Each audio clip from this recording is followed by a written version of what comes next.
Pertemuan Kapolri dan Ketua KPK hari ini jadi sorotan. Pasalnya pertemuan ini berlangsung di tengah pengusutan kasus pemerasan Firly Bahuri oleh Polda Metro Jaya. Polisi menjadwalkan pemeriksaan Firly kembali Rabu lusa. Ketua Nonaktif Komisi Pemberantasan Korupsi Firly Bahuri telah berstatus tersangka kasus dugaan pemerasan terhadap mantan Menteri Pertanian Syahrul Yassin Limpo dalam penanganan kasus korupsi di Kementerian Pertanian tahun 2021. Namun, hingga saat ini Firly tak ditahan. Usai diperiksa di Bareskrim Polri sebagai tersangka Jumat lalu, Firly Bahuri kembali menyebut ada serangan balik koruptor dan meminta semua pihak mengedepankan asas praduga tak bersalah. Kita hormati asas praduga tak bersalah dan juga kita pastikan bahwa kepastian hukum akan berjalan, bukan hanya intervensi, bukan hanya tekanan, tetapi kita sadar bahwa musuh bersama kita adalah para koruptor dan juga serangan balik daripada koruptor itu sendiri.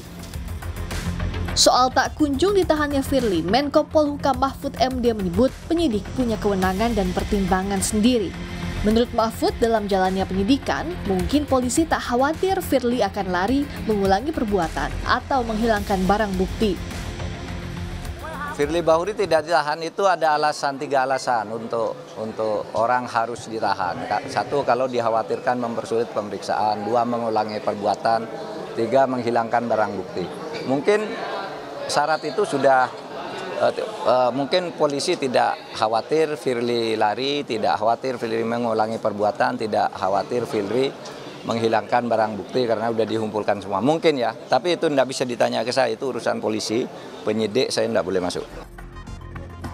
Selain terjerat pidana dugaan pemerasan terhadap Syahrul Yassin Limpo, sanksi etik oleh Dewas KPK juga menanti Firly Bahuri soal pertemuannya dengan ex-mentan itu. Pasca jadi tersangka, posisi Firly digantikan Nawawi Pomolango yang dilantik Presiden Jokowi menjadi ketua sementara KPK. Tim Liputan, Kompas TV. Soal pertemuan KPK Polri yang membahas dan menandatangani perjanjian kerjasama penanganan perkara korupsi, apa maknanya dan bagaimana membaca momentum ini, kita akan bahas bersama dengan Saud Sitomorang, Wakil Ketua KPK periode 2015 hingga 2019.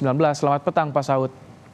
Halo, selamat petang Kompas TV, selamat petang Indonesia. Baik, Pak Saud, ini pasca setelah dilantik Pak Nawawi, ada bertemu dengan Kapolri. Apa yang dibaca dari pertemuan ini, Pak Saud? Ya, ini mungkin menajami atau menegaskan kembali MOU yang sama yang sudah dilakukan, walaupun waktu itu dilakukan tahun 2017 tuh antara Kejaksaan KPK dan Polri.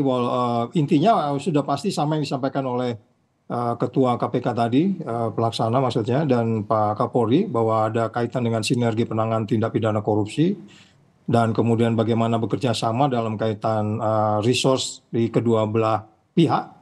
Pada bagian lain nanti juga pasti akan bicara sarana prasarana atau kemudian bicara tentang pertukaran data atau pengembangan kapasitas. Saya pikir itu yang normatif dilakukan juga pada periode ini. Jadi mungkin ini hanya untuk penegasan pengulangan saja, karena itu kan dilakukan tahun 2017 ya, cukup lama untuk mengingatkan kembali, merefresh kembali bahwa ada komitmen bersama untuk bekerja sama saling tukar menukar resource.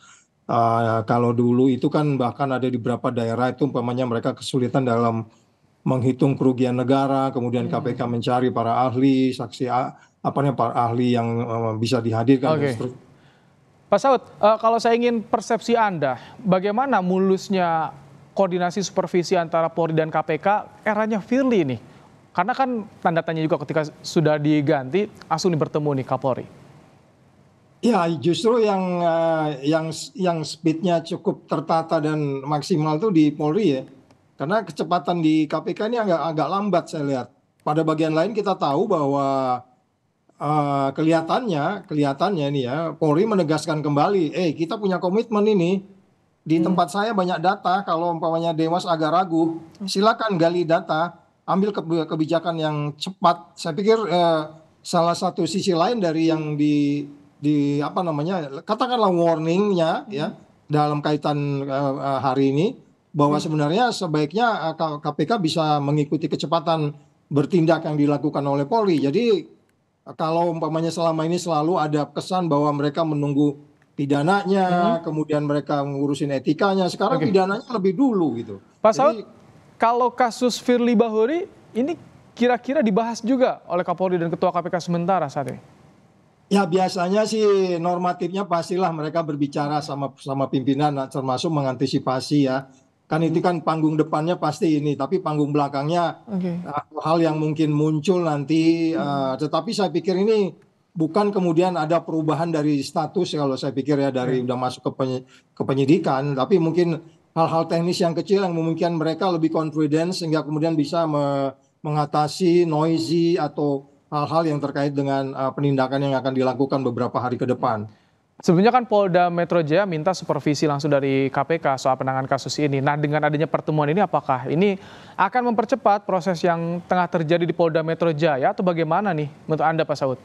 Oh ya, harapannya begitu ya. Kita jangan melihat di depan ini seolah-olah ini hanya merepres perjanjian tahun 2017 yang sudah dilakukan antara Polri, KPK, dan Kejaksaan, dan di situ sudah masuk menyangkut banyak hal di dalam kaitan penindakan dan seterusnya.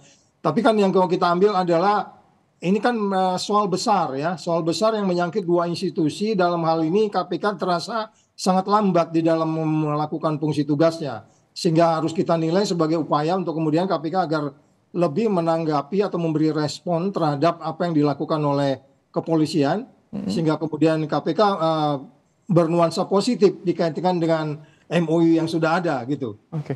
Ada pertemuan hari ini Ketua KPK dengan Kapolri, lalu ada informasi Firly Bahuri akan diperiksa pada Rabu lusa. Apa yang Anda baca dari momentum ini?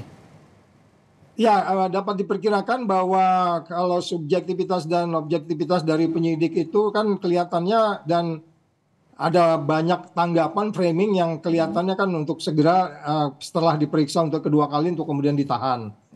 Nah, ini mungkin yang kita harus mengantisipasi semua, bagaimana seperti apa di KPK, bagaimana di penegak hukum di KPK dan di kepolisian, sehingga tidak banyak lagi framing-framing yang seolah-olah ada semacam quote and quote sandera-menyandera di dua instansi ini. Dan ini yang kita harus hilangkan pengertian ini atau penilaian ini atau framing ini, sehingga kemudian penegakan hukum itu memang berada pada kekuatan bukti yang cukup yang dimiliki oleh para penyidik di Polri.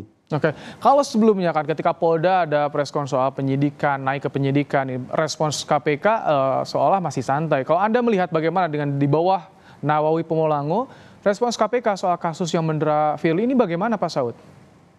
Ya, nanti juga sangat tergantung bagaimana 100 hari pertama Pomolango bekerja ya, untuk bisa kemudian mengambil kendali, karena memang bagaimanapun pemimpin, leaders di situ dia harus menginspirasi staf yang lain, meyakinkan supaya kemudian tidak lagi hanya dikungkung oleh persoalan kolektif kolegial. Saya khawatir kalaupun kolektif kolegial, nanti kalau Pomolangonya sendirian nanti di voting 3-1 dia kalah juga nih. Jadi kita mengimbau kepada pimpinan-pimpinan KPK yang lain, 3 yang lain untuk kemudian merespon ini. Karena saya katakan tadi di bagian depan, ritme kecepatan yang dibuat oleh Polri harus diimbangi oleh kecepatan di KPK, termasuk di Dewan Pengawas. Jadi sekali lagi kita berharap, ya saya yakin bahwa Nawawi bisa mengendalikan ini, untuk kemudian mereka firm di situ, sehingga kemudian ketemu penindakan yang dilakukan oleh KPK dalam kaitan kasusnya atau kaitan dengan Firly di kepolisian jadi prudent gitu. Baik, singkatnya jadi bakal ada imbas dari pertemuan KPK Polri hari ini pada kasus yang tengah berjalan di Polda, kasus Firly Bahuri. Ya, kita berharap begitu. Kan udah menghilangkan waktu Kapolri berapa jam itu berkunjung ke sana. Oke. Terima kasih Pak Saud Situmorang untuk pandangan Anda dalam program Kompas Petang sore hari ini.